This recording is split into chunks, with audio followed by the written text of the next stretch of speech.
čus, já jsem Kritik a právě jak jsme testováte u Eriky, takže vám ukážu vám scén a čus.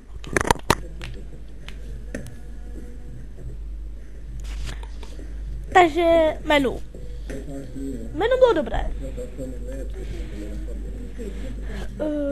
Hnedka na první stránce se nebylo nic, ale co se dalo dělat. Jinak dalo se tam vybrat snad pro každýho, co jsem tak koukal. Fakt je to pro vegetariány, pro všechny klasa, tam mají dost.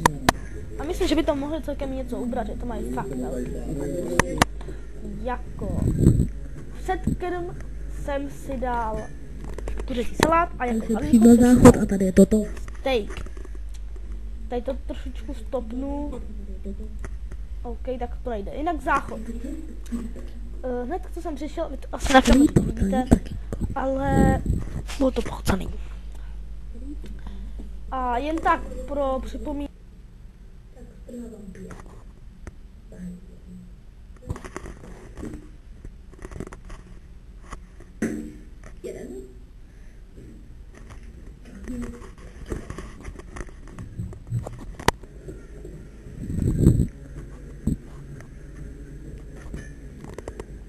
Takže přímo záchod a tady je toto.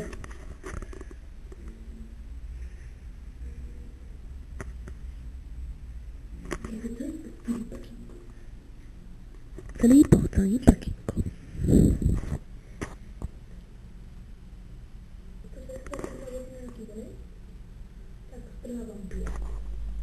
Jen tak pro připomínku vám tady za chvilku ukážu náš záchod. Zaprý tady má jeden toaleťák. Což je určitě hygieny fakt strašný. Jako dole nemají vůbec nic. Takže když jste se postarali, tak se fakt prdel. Tohle je mimochodem můj záchod, takže opravdu vidíte ten rozdíl.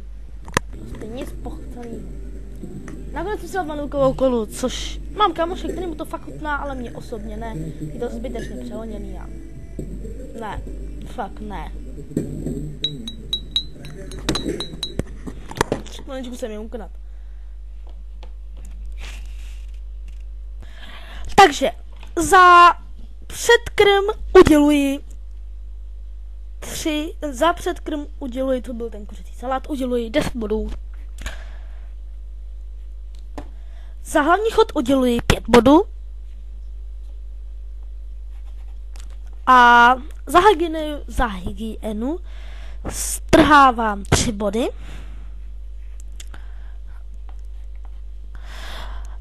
Ta kola, no, dáme tomu 2 body, když to někomu chutná, takže plus 2 body. Ještě stolování, což by vypadalo celkem hezky, a přírody to bych dal taky 5 bodů.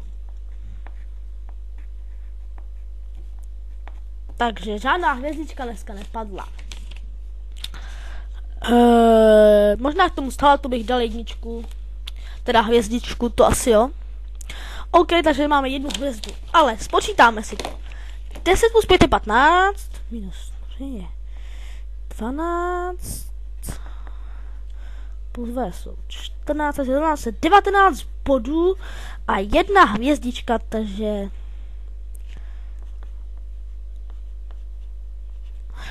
mají to získávali od nás 19 bodů a 1 hvězdu.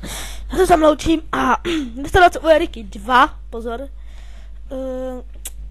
Doporučoval bych ji, ano, ale musíte vědět, na co tam jít. Rozhodně doporučuju hobovou omáčku.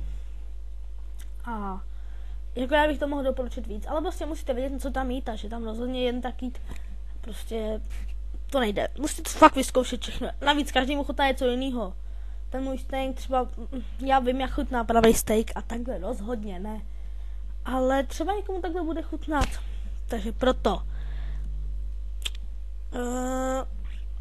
To asi tak všechno. Loučím se s vámi a čus.